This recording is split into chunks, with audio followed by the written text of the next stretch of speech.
Jeremy, I think you worked a lot in Lime Grove, which was a really slightly bizarre place. When did you join the Indeed. BBC? August 1974, David. I joined as in those days it was a film dispatch clerk, and there were different areas in the BBC, and one of those was at Lyme Grove. You joined at age 17, did you? Yeah, I just applied. I applied for the ITV.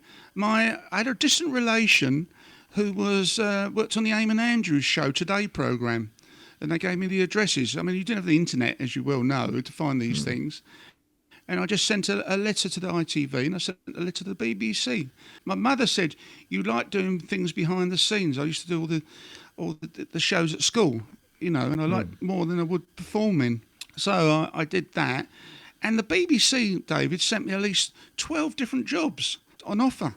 2 O levels in art and a Yeah. CSC in English. Right. It's not much at all. And I got in 2 interviews and I got in. I think what was probably good as I could handle people. And as you can tell, I can talk. I learned as much as I could. Or if I couldn't help somebody, if I didn't know, I tried to be as helpful as I could. I'm just, Had you left school at 16 or did you stay on a bit? well, no, 17. I left at 17. 17. August, yes, I left at 17. I was a member of the BBC Club by even though I was underage. But which it seems nobody ever checked you. No, And no. I thought I'd only be there, for about a year or 2 years, basically. A couple of times I had trouble. The bosses were very strict in those days. I had a bit of issue a couple of times. I tend to be better when I'm in charge, if you know what I mean. I was more when I said I became a senior at Lyme Grove. Originally, the guy in question who was running it, he went on to work at the television centre, and they put this other guy in charge, and he had no idea how to run it, but I did, and I was running it, even though he was supposed to be telling me, if you know what I mean. Yes. So the bosses realised that I should be in charge, and that's how it Yes. worked. Your first couple of days, did you do any training at the BBC or did you simply Yes, go I had straight a into day the job? training. I was taken to broadcasting house. We had to. Well, there's only me and this other guy. The rest were all girls. The only thing I learnt though, David, was press 9 for an outside line. That was about the only thing I could remember, and which was quite funny. And I saw Brian Matthew in the canteen. It was quite irrelevant to what I was going to do. We never Yeah. wore a suit, as you know, in the 70s because it was we're moving stuff around, and that was always reminding me.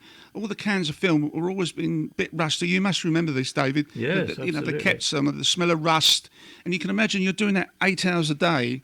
I Yes. can remember I got, the smell of rubber. You didn't have rubber gloves and things. I mean, or whatever, and we. There was white coats around, but it wasn't cool to be wearing white coats and things. We just were jeans and trainers, and I just fell into it.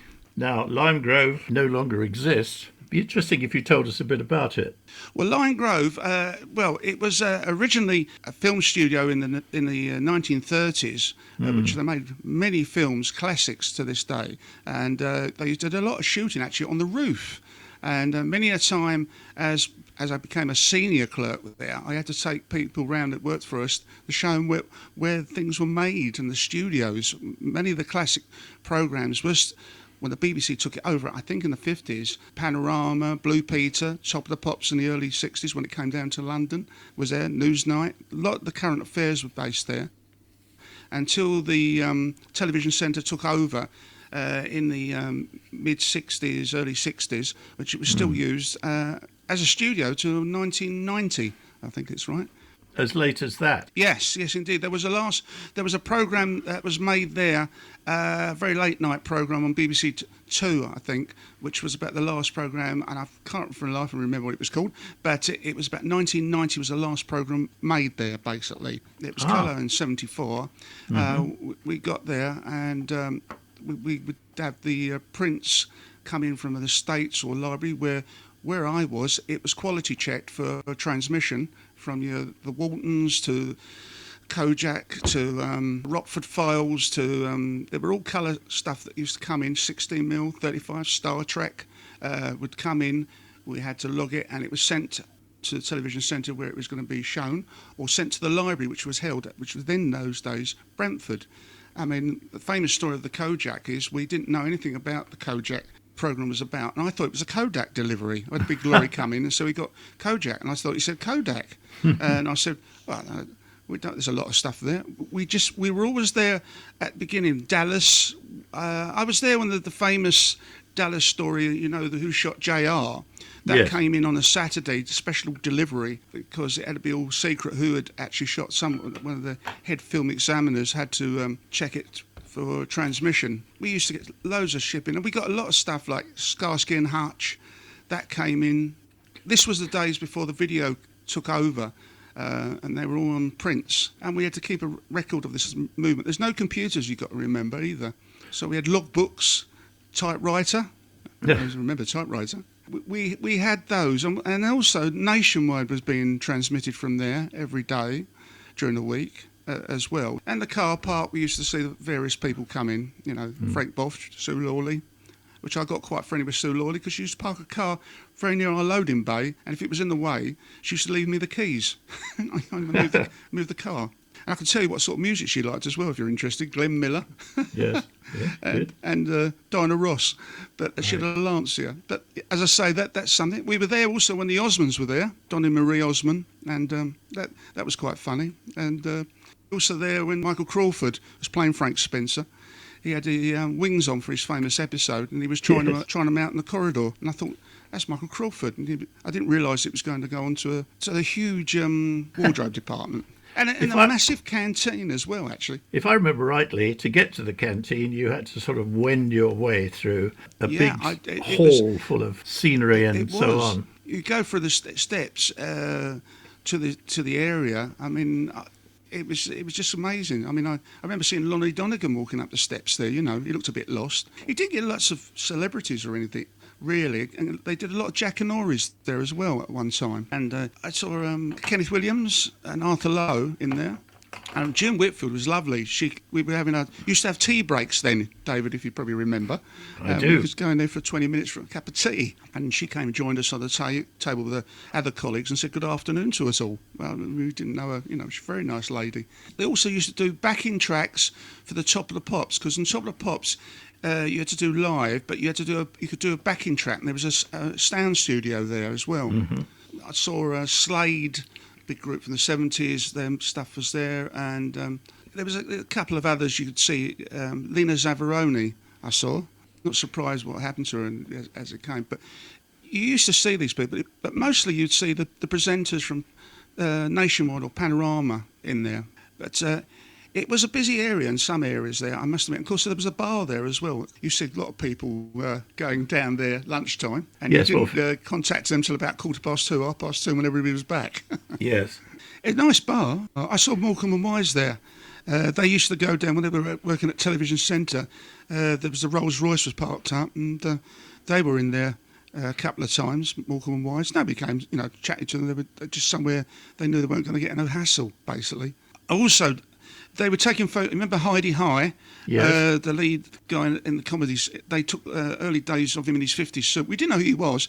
They used the fire escape stairs. They were taking pictures of him. And I wondered, who's it? And they'd come down from Television Centre, and they'd gone to Lyme Grove to get the shots there, Lyme Grove itself, I used to love the place. As I say, I did tours to show everybody where the vaults were. Upstairs, there was lots of sports night used to be done there at one time. Cans of film in different areas. It was the only place at the B we could have nitrate film. We had a special area that we were only allowed to take out the very high inflammable film. That used to come via us as well. And we used to keep an eye on all the movement of the news items up there. But there is a story that you go in one of the vaults, there was somebody left a sandwich in there. I don't know if that was a true story or not.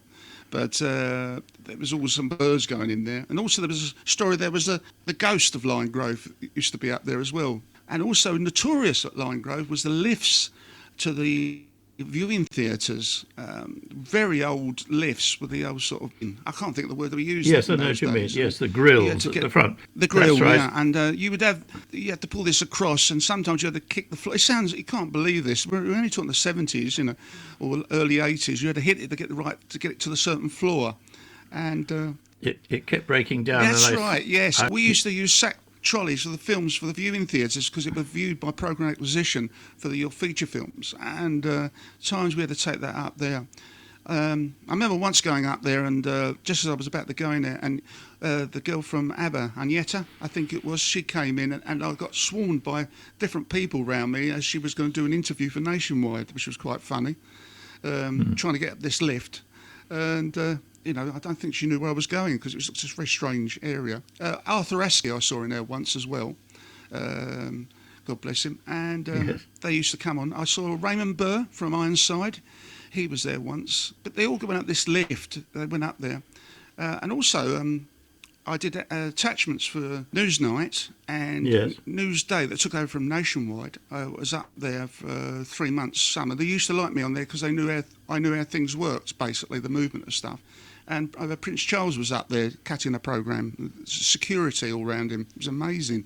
Those are the things that I remember. More I sometimes remember is amazing how we handled. It was just the stuff that came in from abroad. It was just an eye-opener. Sure. We used to get the stuff from Japan, Monkey, and all these old Japanese things come in, which are now looked upon as quite classic. And we also sent stuff out, shipping, to various regions as well. And when the space station, the Russian and the American space, we do the cartoon or the animation of the actual space, we sent out around all the television companies around the world. Yes. And we got a big thank you. One of the big guys came down and thanked us for doing that.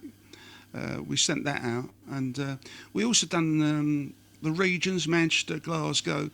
Any film movement had to go overnight on trunkers, which were picked up in our night dispatch area. So the dispatch was a very busy area, the film dispatch, and then we went on to VT as well as film as well. So we were moving quite a lot of material, and I worked my way up to be the senior clerk. I had about 5 people under me at one time because it was movement. I mean, now it's all on computer, and we literally. Did you have to quality check film at all, or did that happen at the centre? Yeah, they quality check. Yeah. What they were doing in the film exam area next to us, they would be doing quality checks, and even some were upstairs as well. There was about 6 or 7 editors. They called them editors, but I mean, they didn't. All they were doing was taking the advert breaks out because there was all the American would send them the advert breaks. This is film, you've got to remember, and then they put the countdown was put on, and then they had to put the cans and the names of and how long it lasted for the timings. We would give them as it came in from, say, the States. They would do that, then they would give it to us, and we would send it to the library or where it was transmitted, depending when it was going out. Also, any time anything was repeated, they had to check it again to see that it was all done properly. So there was a lot of movement, especially on a Friday when you would get the transmissions from the week ahead would come through from the library. They're all in cans, you've got to remember, all in cans, 16 mil, 35 mil. I can tell you roughly what sort of prints, even now, what they were, because we had to book the material out and the subtitles as well. So there was a movement of this material, and I mean, when they closed Lime Grove in 91, it went to Centre House, opposite Television Centre. Yes. So we went over there. By then, it was becoming more and more VT, How many studios were there at Lime Grove? You remember? Well, in operation, I don't think there was many. But the time I was there, you had the nationwide one. There was only Newsnight and that. As far as I know, I only went through there. We never went through the. Kilroy was also done there as well, the early days. Remember Kilroy used to go out every day? Yes. I think it was only 2 or 3. One of them was always sort of kept for scenery, and you just walked through it occasionally. It was never used for years. It wasn't used. There wasn't many operating ones, as far as I know. Funny thing was, I only know, David, that got to know where these places were when it was closing down. It sounds daft because you found the areas because we were too busy doing our area. They couldn't wander around. It wasn't like Television Centre. We could go around viewing things. This is the old. I mean, That's Life was done from there. The offices were there. That was very busy. There was a lot of these converted houses, if you remember, down Lime Grove that were used for studios as well. Studios for offices, I should say. So and cutting rooms? The cutting rooms were all on either the first floor where I was in Smith Building, where the dispatch was. As I said, Newsnight and nationwide cutting rooms were all on the top floor on the main block, which I Yeah. did my attachments to, which was on top of that terrible lift, which you were right at the top. Also, the obits were done there as well. If anybody passed away, Yeah. And there were those hospitality rooms, if you remember, along the front at the yes, I do know ground those floor front. hospitality rooms Yes. down on the ground floor. Yeah, the Yeah. Prime Minister S6. I saw in there. That's right. I know them very well. I went past them many a time. Actually, I ended up to go. One of the old film examiners, when he retired, he invited me. They had it in there because he'd been there so long. That was the only time I ever was in there officially, if you know what I mean. There was one with panelling. Yeah, that's right. Yeah. Yes, very nice. Yes, it's good. And if you see any of the interviews, especially Panorama or anything, sometimes they'll be all shot in there. I always recognised it, you know. Oh, really? But as I say, I was there from 74 to 91. I was a time I wasn't there for about 84, 85. I went to work at the centre. But I always ended up back there because it was like a second home to me, really. Sounds daft, but I knew it very well, and I knew the workings of it. And, of course, I was sad of its demise, really. Yes. Jeremy, I seem to remember that Lime Grove had a lot of underground stuff. There was a tank which was used for filming, you know. Yes. The sinking of the Titanic was the old version of that was shot there.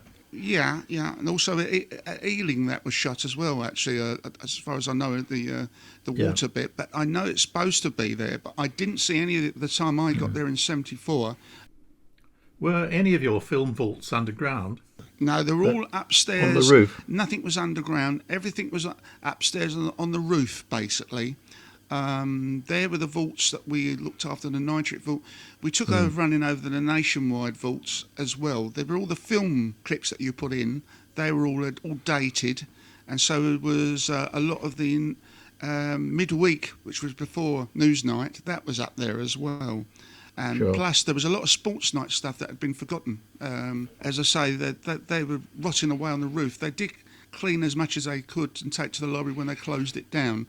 But it was amazing going from one vault to another on the roof. Sure, but all those things nights. that were on those programmes, those current affairs programmes, they were kept there rather than at Brentford, were they? Well, yeah, because a lot of them were. They did send them on, but a lot of them were kept there because they like to refer back to them.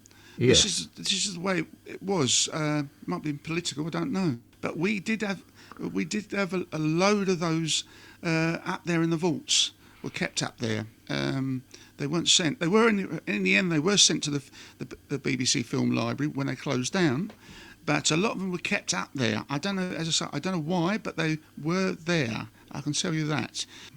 And they kept the nitrate film up there in some sort of safe kept or something. It, but we didn't keep it very long periods. We had a fireman that used to come round, named Ernie. I remember Ernie, and he would be around if there was any nitrate involved.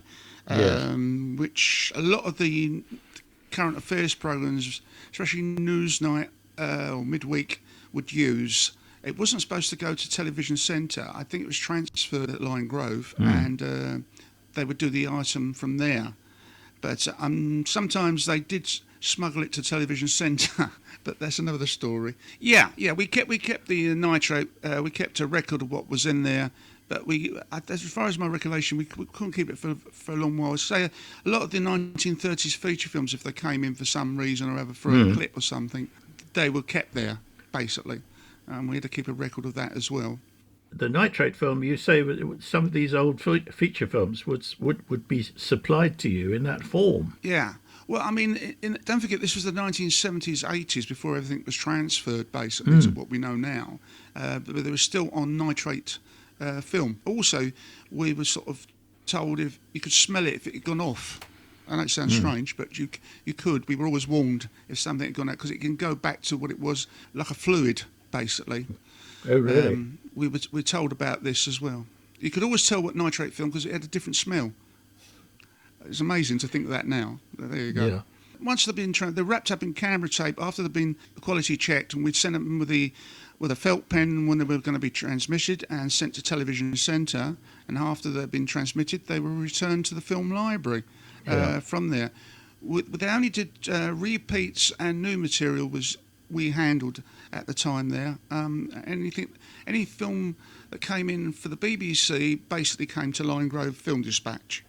and anything that the enterprises, that's Villiers, anything that we'd sold normally didn't come to us. It went to Villiers' house that we've sold off of BBC material.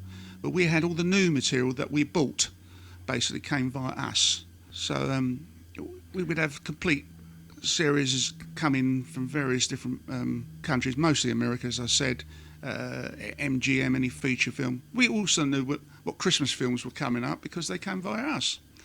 So I knew what was coming up in those days, you know. Did you have to keep quiet about that? Special, yeah, we did. And actually, I can digress very quickly that we always had a battle with promotions at Christmas that they wanted clips. And I remember once I had to hide them in a cupboard so the promotions couldn't have any, I was told. It sounds daft now, but I wasn't allowed to. You weren't allowed to. They weren't going to let them. They were only going certain things they could have. But I had to keep all the Christmas feature films in a cupboard once. That was under my control. Also, we also got Neighbours as well. Became such a popular program that came in on 1-inch tape. We had those come in, Neighbours, and. When I left the BBC, they were addressed to me because they couldn't trust anybody else to handle them and put the right names and what the cataloguing on it. My mother would have been well chuffed that my name was on it when they came from Australia. Yes. And when I retired, they oh my God, they're going to get lost. It sounds very big-headed, but they wanted somebody who knew what to do, if you know what I mean, because it's such a big organisation, especially then. Sure.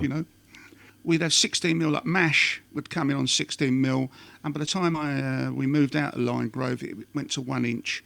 So it was 625 and 16 by 9. As I say, as program acquisitions got to know me so well, they trusted me to know the difference between different formats. Yes. It had to be tech reviews. Sometimes I made mistakes, and sometimes I do my spelling mistakes as well. Rambo films, and I put Rampo. I got the wrong wrote down. Oh, right. Lucky they knew me. It was easily done when you do.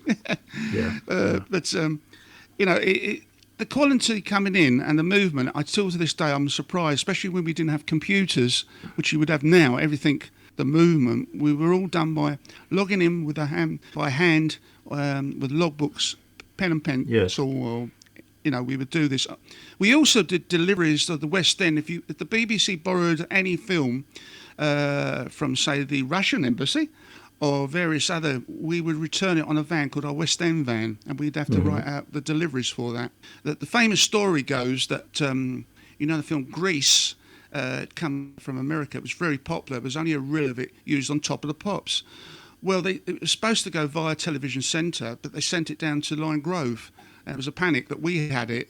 There was only one reel in Great Britain. It sounds daft now, but Grease was John Travolta. Yes. So big.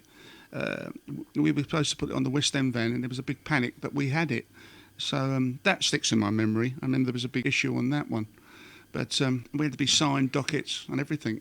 What equipment did you have at Lime Grove? Telecine or 1-inch tape? Or they did have a Telecine area up there, which there was some transfer suite that we used to do deliveries to, but the TK area was used, but not very. There was tele-recording used up there. There was an area of Panorama they used up there. It didn't come via Television Centre. It came through there. There's a story goes that they were doing an item and it fell off the reel. The reel collapsed. They were going to show the item and it just rolled on the floor, and they literally had to pull it out via the floor. There was a TK area. We didn't used to do many deliveries there. Television Centre they did. I can imagine stuff being delivered to you at Lime Grove because it was wanted for the programmes being recorded in Lime Grove. But if most of the stuff was going to Television Centre, why did it come to Lime Grove first? The programme acquisition area was based at the Union House on the Green. I don't know if you know where that. Yes, I know. That was by the post office, by the theatre, right next to the television theatre at the time. That was Union House. They were based there because the whole area became under programme acquisition. The film examiners came under them as well at Lime Grove. So the material would come in there. Then it was checked there. Then it was sent either to the library or Television Centre, depending if that was for transmission, pending transmission. That was the way it was. That's the way they did it. And it, as I said, it was transferred to Centre House in the 90s. They were still doing it that way. You know, High Chaparral to everything. The Virginian, we had it all. The movement of films was incredible. Each dispatch area had its own area. I mean, Ealing did more of the dramas. That was based over there, the old Ealing Film Studios. You had Woodstock Grove. We had East Tower, Spur Film Dispatch. Then Centre House took over, came into the operation. Each had its own area, and different editors were working on different types of programmes. That's what we did current affairs, and we also dealt with programme acquisition material. And as I say, we had to keep an accurate log, typewriter. It sounds so daft now. Yeah. And then gradually we did get the computers coming in the late 80s, early 90s before we went. You must have got to know the film editors very well. Presumably, if stuff was coming backwards and forwards from K's or other laboratories, they would come through you, would they? Well, yeah. The rushes used to come from the labs. K's and ranks would come in and be delivered, and then we would put them on the shelves for them. That news item, Nationwide or Newsnight, they would come in via us. Again, we kept a record of it, and if they wanted anything to go to K's or any of the labs, we had to put it on shelving. We had a night dispatch area. They would pick up during the night, of course, and they would pick that up. In the morning, you'd get all the trainee assistants would come down and pick up the rushes for that programme, and we keep a record again of that movement. So we got to know them as well. It's amazing that we didn't lose as much as we did, if you know what I mean. And you got to know the drivers, you see, David, as well. You know, I can tell you it was Ernie the Ranks driver. You know, you just knew. We got, you know, two deliveries, to say, of shipping delivered. You know, I can still remember the names, you know, that they'd come in and drop the shipping off to us. So you got to know the drivers. And also we had vans going on like a bus service around all the areas at the Beeb, probably 5 or 6 times a day, you know, going around. They had to be up for transmission on the last, if it was going out that night, normally the next day, because they'd do tech reviews at Television Centre. So they had to be there at a certain time. And we used to have film traffic. We were controlled by film traffic. If we'd seen something come through or was it running late, you know, they had all what was going to come film-wise, what was going to be transmitted on BBC television. Did you have anything seriously go astray which caused a panic? Yes, we certainly did. You know, I can still remember, I'd only been there a few weeks, a feature film, they still haven't found it. I think it went missing from one of the viewing theatres, The Dance of Death. I can remember that. That went missing. We still to this day don't know what happened to it. That happened the first sort of month I was there. We did have things go astray or sent to the wrong place or written wrong, like Ali Pally come out. Somebody thought it said Alex Palace. They thought it was a person's name, but we did have things go astray.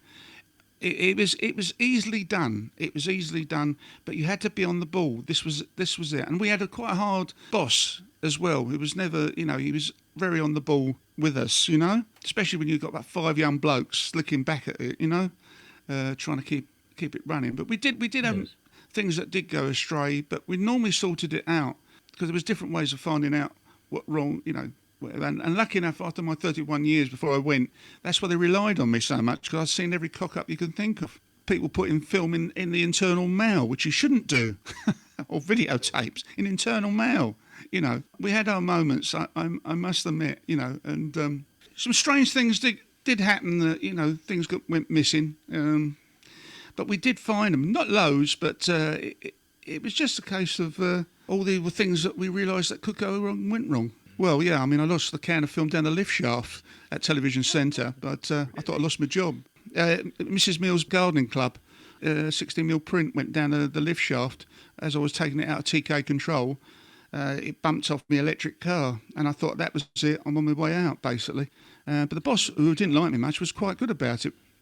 Well, you know, there was large lifts at Television Centre. I don't mean the lifts for people that actually move scenery around. I know, the goods lifts. Yeah, that's it. Well, they used the TK control. I came out with the weekend, which was always a lot. I was working at the Television Centre for a time, and I bumped over as you go into the lift shaft. The can flew off and went down. You couldn't believe it. It was like a carry-on film. It went out and went down the lift shaft from the narrow one, you know, 16mm print went flying down there to the ground floor. And I told my boss, and Was next it thing I know, there was rescued? well, I didn't, but the two guys from the lift maintenance come rushing downstairs. He got them down there, and my boss told me to stop people going in a lift. If you try to stop people trying to get into a lift, but they found it. There was right in the middle of a load of cigarette butts in those days, as you remember, the late 70s. But I lost the film. But I really thought that was it. I was on the way out. But it was just an accident, basically. So they were understanding, yeah. I can tell you actually one, David. We had some material coming from abroad, probably I think it was America, and it was supposed to go to Woodstock for the science, and I opened up the material and I didn't see the envelope, and there was an envelope with it, and I didn't see it, and I said, oh no, we didn't see it, and we used to keep all the packing cases because we'd use them again, reuse them, because we were always shipping stuff out, and I actually found that I'd missed this envelope. So instead of telling them I'd found it, I put it in internal mail. So they didn't even... I've never told that one, David, but that was like a week later. I realised I'd made a mistake. But, we all make mistakes. Yeah, right. They got it in the end, But these things did happen. But not, considering I've often looked back, and I still keep in touch with a couple of the chaps I used to work with, and we do talk about it and say, how on earth didn't I think went missing so as much as it did. But we got those films out. That's the main thing. Did you have to deal with film crews out on location sending stuff back to you? We didn't deal with them a lot, actually, but we did see crews go out. There wasn't loads of them. We also saw dispatch riders. There was 2 dispatch riders for Nationwide and Newsnight. We used to see these come in, been out there. Lash, he was in the Nationwide dispatch rider, and Malcolm, who I'm still in contact now on Facebook, he was on Newsnight. But the camera crews, we didn't see a lot of those, actually. We'd see Esther Ranson going out to do a That's Life piece. She used to go down the Shepherd's Bush market quite a lot, and we'd see her go out. We never saw a lot of the crews. Normally the rushes would probably have been sent out, not via us, but they would come in via us, if you know what I mean. But no, we never got to see them very much. We saw a lot of the editors, as you can imagine, because we were dealing with them quite a lot. Dealing with Brentford, well, that could be a bit hair-raising at sometimes at the library because of material backwards and forwards. We had to send a lot to them, or things were missing. Alan Webster was the boss down there at the time. He could be a bit of a hard man, but I got on very well with him, actually. He kept a rule over his people that he worked under. Funny enough, one of them I keep in contact now. He worked his way up to be not a film producer, archive producer, sorry. And you had accessions. Once something had been used on a program or something, it would be sent to the library for accessions where they were given numbers, so you had to send that. That's when we came into our own, because we'd have some record of it being sent there, especially if a clear out of some production, and we would send those material down to Brentford. Occasionally we get a phone call backwards and forwards. As I say, the programme acquisitions, we had the Star Trek came in, the whole series, one may be going out, the rest would be going down to the library ready to go out, or sent back to us again to be tech reviewed. So library was a very bit busy, and as I said to you, they would send out that week's transmissions on film about a week in advance, and don't do a late shift on that one, because we used to work till 6:30 or 6 o'clock. That would be the last van, and it was a ton of stuff normally come through. Yes. And don't forget, you're actually carrying this material. It wasn't a couple of videotapes. I'm interested by one thing, just a mystery to me. If you have an American film, for example, that in America it would be in segments so that you could have adverts, would these come in as separate roles, or would they all be joined up? They had a gap, you see. This is where they came in. The Film Examiner at Lyme Grove would take the gap out and join it, you see. So there'd be a gap in between where the advert break comes in. Yeah. So they would take that out, because with the BBC, we would take that out and they'd do the timings. Now, the other thing, any time we lent a printout, which wasn't very often, like to RTE, that would come back to them to be checked. And sometimes all they did was put black tape in the middle of the film, they would put the advert in. And of course, they would go mad in the film exam because they had to take the black tape off and clean the film, you see. It was a bit Heath Robinson. They just bunged in some old black tape. But no, they had to take off the they had to put the BBC 123 at the beginning, and in between that was cut out. You had to go into the BBC one. You couldn't just put an American version or whatever, MGM or whatever, because they were shown live at Television Centre. So they had to be that way, basically, so the operator would know at Telecine at Television Centre. But were these films copied when they came to the UK, or did you get copies? I mean, were they sent back? No, they didn't. As far as I know, they didn't. In the end, when they started moving stuff out the library or returning stuff, a lot of stuff was forgotten, and we would send prints. I mean, I can just quickly say that Monty Python, the 2-inch, they own the rights to the original Monty Python that went on 2-inch tape. I actually sent that. I was actually the bloke who returned all that material back. They wanted it back because they owned the rights. I don't know why, but they didn't. It wasn't the BBC's. Generally, I didn't share a series back. That was kept at Brentford Film Library. When they had to move there, one of the guys go down there and sort out what was being kept. A lot of things have been forgotten, David. Really had. They've been there for years. Sure, and of course, they moved Brentford to the other vaults, and that's going to be moved as well, I hear. Brentford is now in Perivale. Oh, that's it, Perivale. That's it. They're at Perivale, but they're going to move again. So I hear. Oh. A lot of that stuff that was on a News 24 programme. They were showing you the BBC archive. I recognised a lot of the cans of film that I remember moving myself. This was only a few years ago, not with my handwriting on it. A lot of the tapes have got my handwriting on it. But I thought they haven't got rid of it. They still got some of the old stuff, if you know what I mean. So what happened towards the end of your career? I went to Centre House, which I was there till 2006. I dealt with mostly programme acquisition then because they knew me so well, because they were based there, but also the drama, Casualty, various other programs were based at Centre House as well. They didn't want me to leave, really, because I was only 48, because of my knowledge of 31 years. I knew roughly what the movement of stuff was going about, what we had. I mean, we used to get trainees come in and ask, can we? I said, no, the BBC haven't got that, because of course the famous 70s were not kept. A lot of the video stuff, especially things like Top of the Pops, which looks upon as classics. I knew roughly what we had, perhaps not so much now, because things I do find out, but I dealt with it.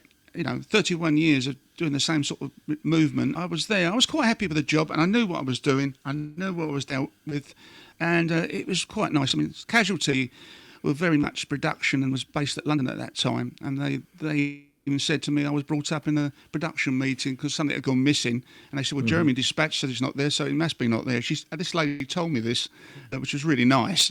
One of the ones that worked for Casualty, one of the producers came down and told me. But my career, I mean, I could have stayed out. I lived in Essex, David, and I was 48, and I'd done it since I was 17, and it started to catch up with me, basically. I would have loved to have kept in some sort of way with the media. I would have done. I'd love to do film research at the time when I left. The BBC pension was very good. I could get it at 50. They signed me off, and as my boss said, we don't want you to really go. He said, but I can understand I would as well. I was very lucky, David.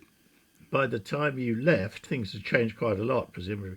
I imagine. Yeah. I mean, it was coming into D3. Tapes were coming in. I mean, I know they're on files now. Things were starting to change. Media. We were still moving stuff around. We were still using VHS tapes. Would come in for different programs who wanted to, sort something out or look at it. We were still getting stuff coming in like that. Yes. It was the best time to leave, David. You know what I mean? Yes, I do. I knew that this was. I didn't want. It was sad. I met a lot of friends, as you do, and I worked with a lot of people. And I'm lucky enough. I've kept in contact with at least 4 or 5 people who know me quite well. They knew me since I was 17. And I was only going to stay there a year, David. I realised, and I was 48, 50, and I'm not married. I haven't got a mortgage. I was living with my father, so I mean, it worked out just right, But I miss the people, but I don't miss the journey. If you know what I mean. And you're doing radio stuff now, which is very interesting. Yes, I've done that coming up for 10 years now. I just fell into that. I always fancied having a go at doing DJing. So what radio stuff are you doing? Basildon Hospital Radio. I do a request show, which I do with Tony, who's with me at the moment. Also, I do Jerry's Quiz Challenge. I'm known as Jerry on that, by the way. Right. And then last 2.5 years, we've done interviews with sort of old celebrities, from the 80s and 70s. I mean, my biggest star has been Brett Eklund I spoke to, Really? Miriam Margolis, quite a lot of pop stars of that, Vicky Michelle from Hello Hello, Brian Murphy recently from George and Mildred, he's still Right. alive, but Bernard Clifton. I do have it. I mean, we don't do it every week. I just send an email out and ask, would you do a chat with Hospital Radio? And you can understand, especially when we Yes. had the lockdown, that we're quite come forward. Yes. Yes. And I think also, David, they know that I worked at the BBC. I'm not saying I did all that entertainment side of it, but I know where they're coming from, if you know what I mean. Exactly. Yes, quite. so, I know. and I Good. can talk, as you've Yes. heard. Well, thanks very much, Jeremy. No, well, at least we got together in the end anyway. Absolutely, yeah.